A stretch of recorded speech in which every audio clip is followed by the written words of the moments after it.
proteção aos sobreiros faz com que muitos proprietários não plantem sobreiros, porque sabe-se lá o que é o dia da manhã, e se plantarem sobreiros não podem nunca mais chegar a mexer.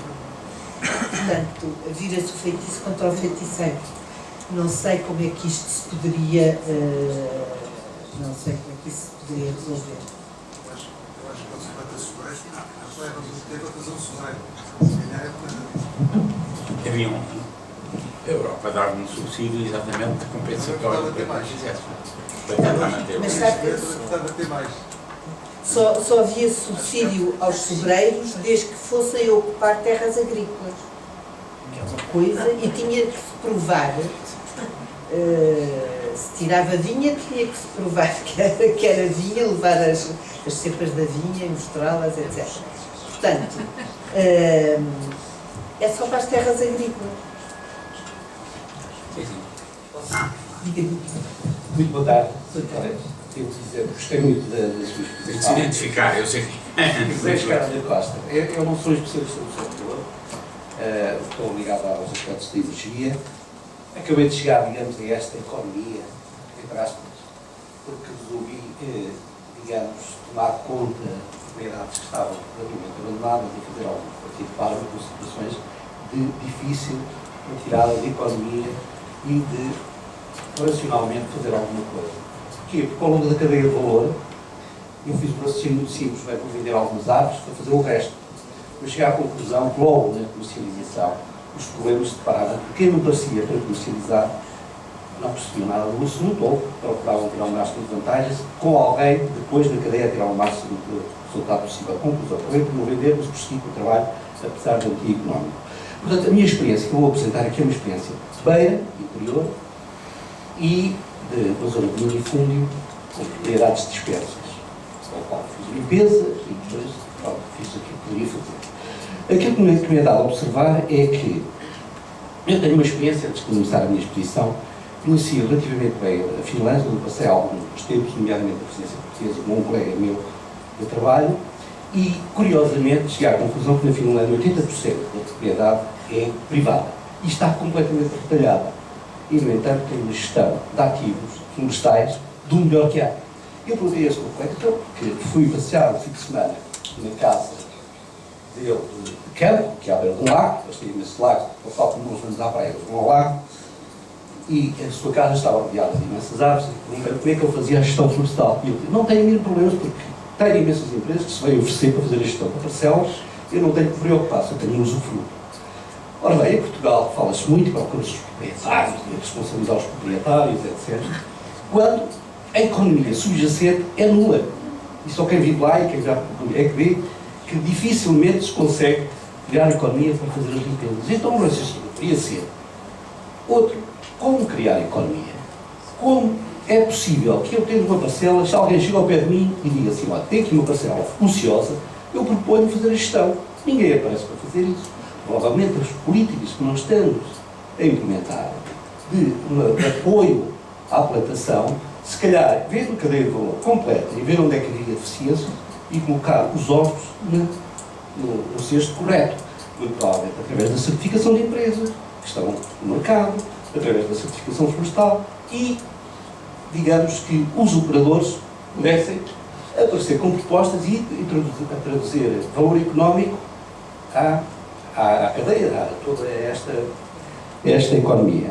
Aliás, eu depois da sua exposição fiquei mais reforcei a minha ideia, porque é altamente específico. Como é que nós vamos transplantar todas essas filosofias que a doutora apresentou aqui muito bem, que eu percebi plenamente, para a pequena propriedade. Uma propriedade está aqui, outra está ali, outra está lá. Exige, certo, muita especialização, muita ciência associada que, atualizadamente, não existe nem pode existir. Portanto, só poderá existir se houver empresas especializadas para levar isso para o território de uma maneira atomizada, digamos assim. Outra coisa que eu também não entendo é que temos estrutura de bombeiros que temos, que têm um trabalho enorme nesta altura e depois estão, o resto do ano, a gente não sabe o que fazem. Havendo deficiência e carência de sapadores, e sendo um trabalho com alguma similitude, não era possível incentivar os bombeiros a, durante o resto do ano, fazerem obviamente, troco de devida compensação e de devido incentivo o trabalho de sapadores, são estas questões que eu gostaria de colocar um leigo da matéria. Muito obrigado. Muito obrigado.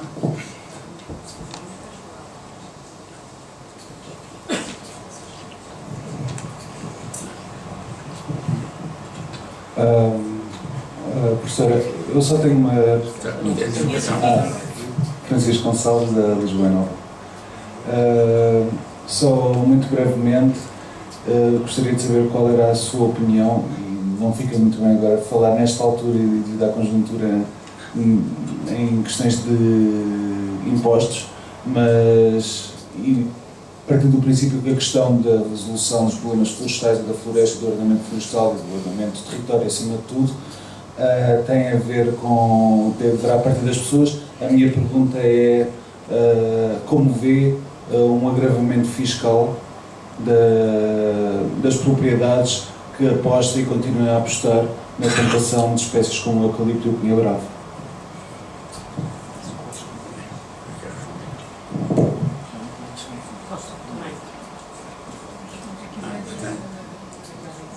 Está bem. Posso? Já?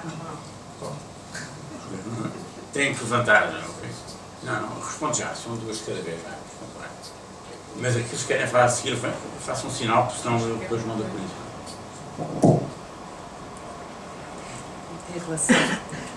Em relação às empresas, parece-me que o país pura e simplesmente não está preparado para enfrentar os trabalhos que é necessário fazer no campo. Quer dizer, não está. E era uma das formas de dar emprego agora. Há esta ideia de que são as pessoas que se têm que organizar. É uma ideia que veio da Europa, não é? Uma Europa que estava 100 anos ou 200 anos à frente, não é? Mas porquê que o Estado, da mesma maneira que antigamente tinha cooperativas, agora não pode organizar cursos de formação e apoiar a criação de pequenas empresas no campo, não é? Não consigo perceber. Portanto, o país não está preparado e acho que se podia fazer muita coisa. Se os bombeiros podem ou não, poderiam ou não, este senhor que está aqui, que é bombeiro, acho que podia responder a isso muito melhor do que eu. E eu vou só... A história do agravamento do IMI. O IMI da propriedade rústica tem estado a subir sempre que há uma alteração de nome, de titularidade, sem que a lei esteja regulamentada. As pessoas sabem o que é que aconteceu com a reavaliação dos prédios urbanos. Há uma fórmula muito taxativa, aquilo é aplicado, as finanças fazem a avaliação, há um período de discussão, etc. Em relação aos prédios rústicos, não há nenhuma regulamentação, não há uma fórmula, ninguém sabe como é que há de aplicar, os serviços nas finanças não sabem o que é de fazer, etc. Mas há uma questão que se põe. Se aumenta o IMI, as pessoas vão ter que vender as terras, porque não conseguem, e aumenta, o IMI está a aumentar brutalmente a nível dos prédios rústicos. As pessoas ou vendem as terras ou tentam pô-las a render, digamos. Portanto, também isto é muito perverso. A história do IMI aumentar para quem tem eucaliptos, não sei, isso valia a pena fazer uma simulação com as parcelas que existem. Mas olha que isso tudo também se prende com a questão de não haver uma estrutura de apoio à pequena propriedade, etc. Porque assim é muito mais fácil as celuloses virem, fazerem uma proposta, um contrato de arrendamento e serem elas a explorar. Quer dizer, há muitos lados É a chamada capacidade assimétrica de negociação. Há dois grandes compradores em Portugal e há milhares, dezenas de milhares de vendedores, portanto está tudo dito. E se nós tivermos em conta que neste momento até se louvam aqueles que são condenados publicamente por corrupção, nós estamos no momento atual, eu não me achando muito mais, mas leio hoje a última página do público, que esta é assim que eu queria dizer. Eu tenho mais 2 pessoas inscritas e mais uma especial, pá. E queria... Eu já.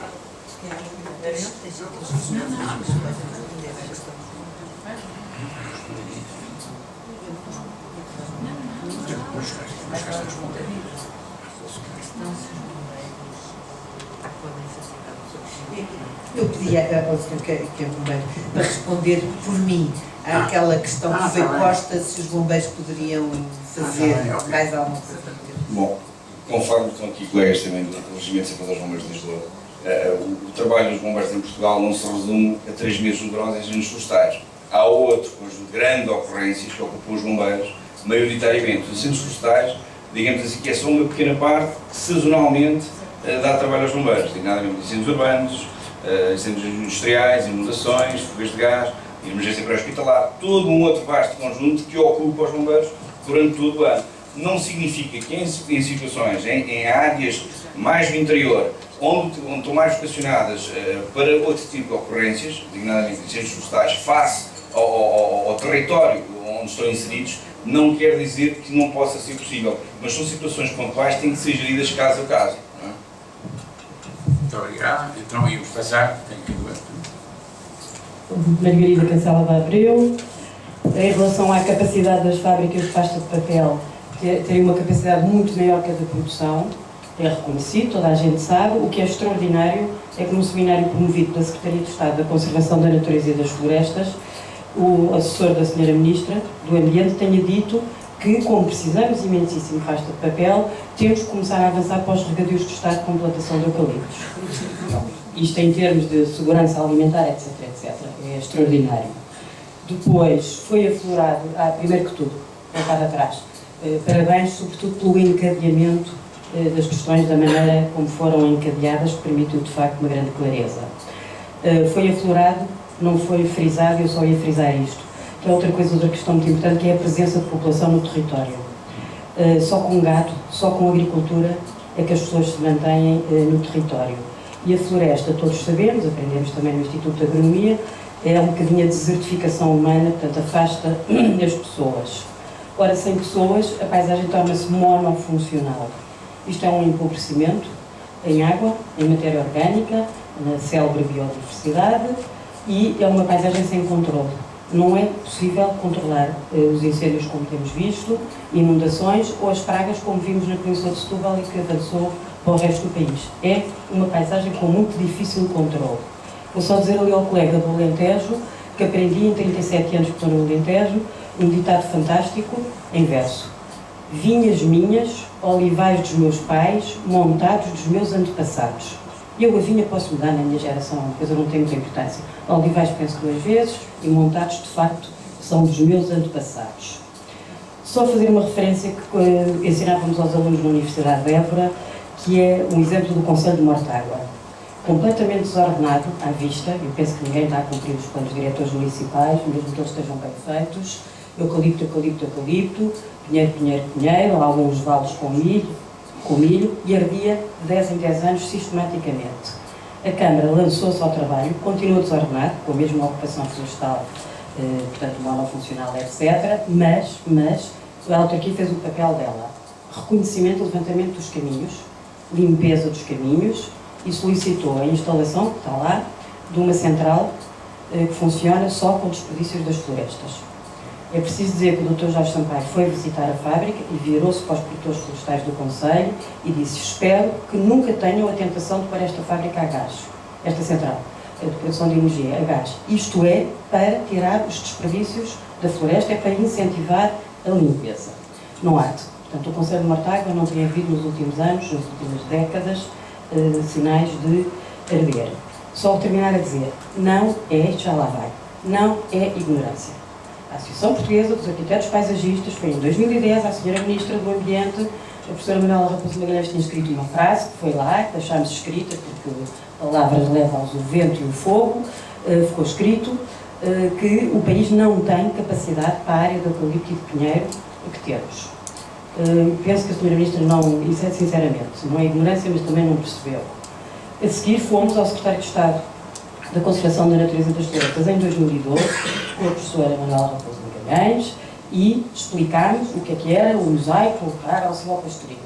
O engenheiro Daniel Campelo, foi presidente da Câmara de Ponte Lima durante uma série de anos, sabe perfeitamente e reconheceu o que são estes mosaicos, o que são as clareiras abertas, com milho, com vinha e etc. E disse, eu acho que as senhoras têm razão, mas eu tenho outros fatores a ter em consideração. Portanto, está tudo dito.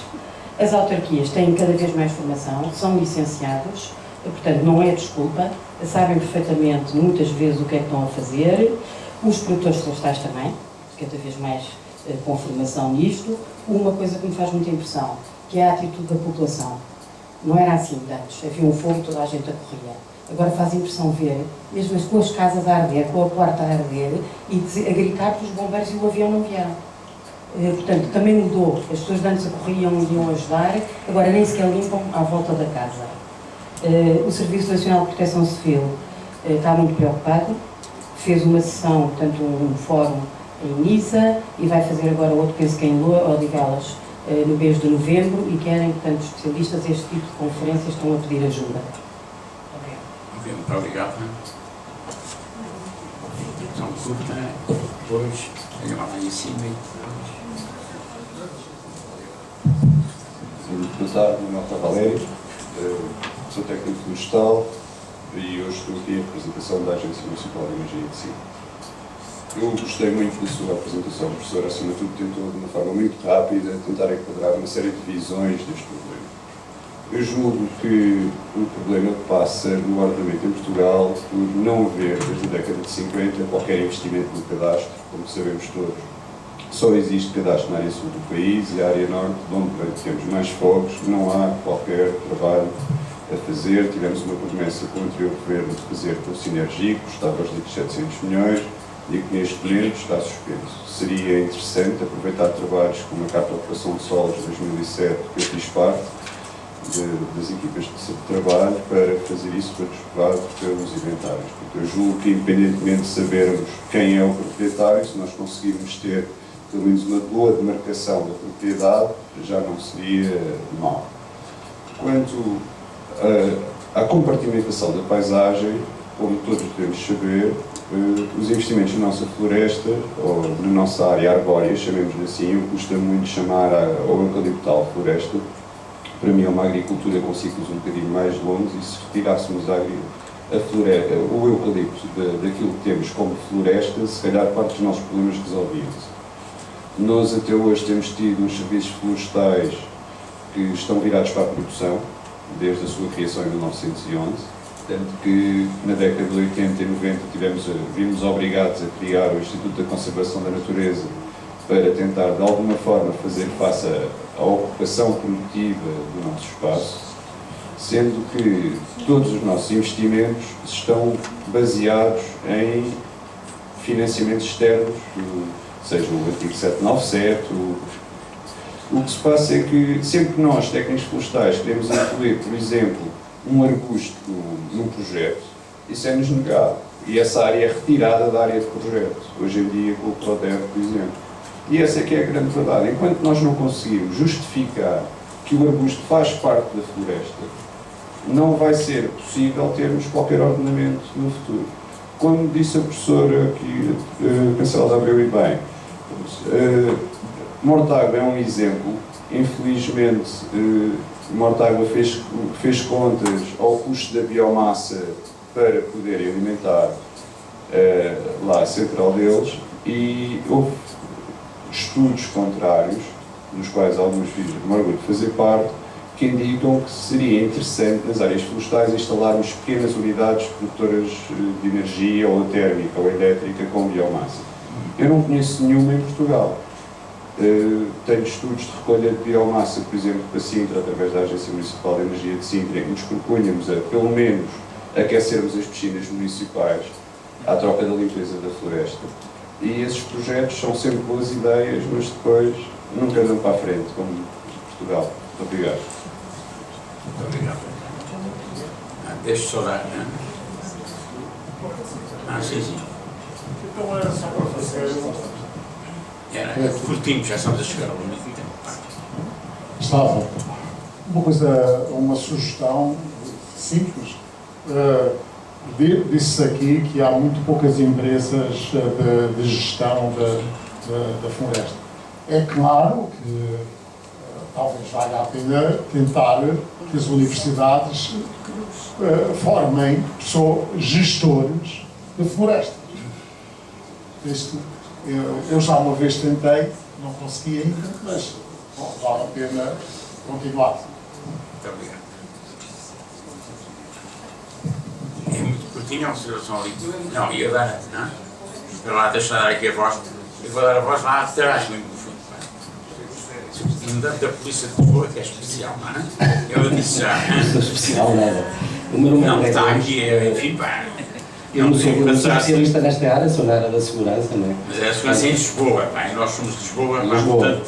Mas eu, em primeiro lugar, mas é nova organização, portanto, a ser professor à apresentação, eu vim aprender apenas a questão da temática dos fogos florestais.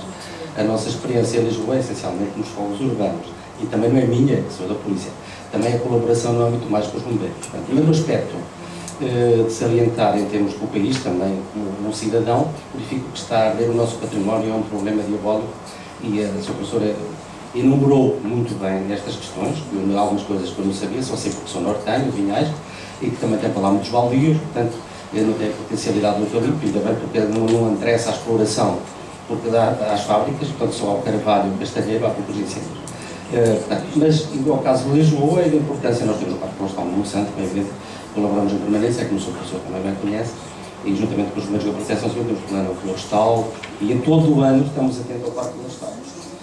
Eu só queria essencialmente agradecer, não ter em profundidade com este saber todo para aqui vai na plateia, da discussão da questão da floresta. Portanto, eu sei como se prende e como não se prende, às vezes, e mal. Só vim apenas aprender. Obrigado pelo convite que me fez para participar neste tema tão atual e tanto nos preocupa. Obrigado. Eu te agradeço, pá. Não, é preciso referir que além de ser comandante aqui em Lisboa, é transmontano, é Mirandela. Portanto, tem a experiência. Tem essa experiência ainda daqueles que são um pouco dinossauros como outros.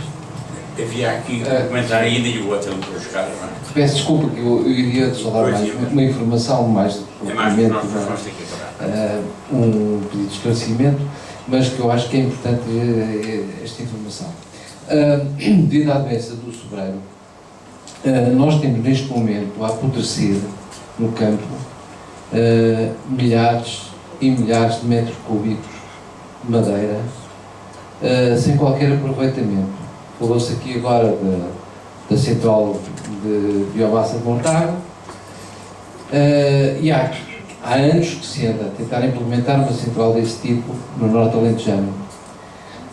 Claro que, segundo os estudos que estão feitos, mais do que 50 km, digamos, em redor não é rentável fazer a recolha da madeira. De qualquer forma, as pequenas unidades, porque o problema neste país é que é tudo em grande, ou temos uma forma de estar um pouco esquizofrénica, não é? Ou é tudo em grande, ou então somos miserabilistas, não é? E dá-me a impressão que hoje em dia as novas centrais de aproveitamento de biomassa que fazem aquilo que se chama cogeração, ou seja, aproveitam também não é só a energia, mas também o calor que é produzido nessas centrais para alimentar, por exemplo, hospitais, etc. Unidades hoteleiras, etc. Nesse sentido, eu queria chamar a atenção para isso, é que há doença, inclusive, está a espalhar, porque não é só o fungo que faz com que o sobreiro morra, não é? Que é espalhado, porque esse eventualmente pode não ser espalhado, mas há uma série de insetos que proliferam na madeira abandonada e que podem constituir também focos de infecção. Este é um aspecto. Outro aspecto tem a ver com uma questão que é curiosa, que pouca gente sabe, é que nós, proporcionalmente ao país que somos dos maiores importadores de madeira, não para celulose. Por exemplo, temos uma indústria de mobiliário que utiliza madeiras nobres, sobretudo de carvalhos, castanhos, etc. Toda essa madeira é importada. Dou-vos um exemplo. Eu sou da zona de Porto Alegre, se eu quiser comprar um castanheiro para fazer uma madra ou para fazer portanto, algum trabalho, portanto, de recuperação, sou obrigado a ir à Espanha, porque em Portugal ali em Porto Alegre não encontro. O problema, penso eu, para além da diminuição do número da expansão do eucalipto, para além disso, há que tentar e falar na questão da criação de outras fileiras florestais. Porque eu acho que hoje em dia, com a mentalidade economicista que existe, sobretudo junto dos governos, e neoliberal, se nós não falamos de economia, não serve nada. Quer dizer, tudo tem que ser economia e tal. Portanto, há outros aspectos que têm a ver, por exemplo, com a tanoaria. Outra das grandes importações de carvalho para a tanoaria.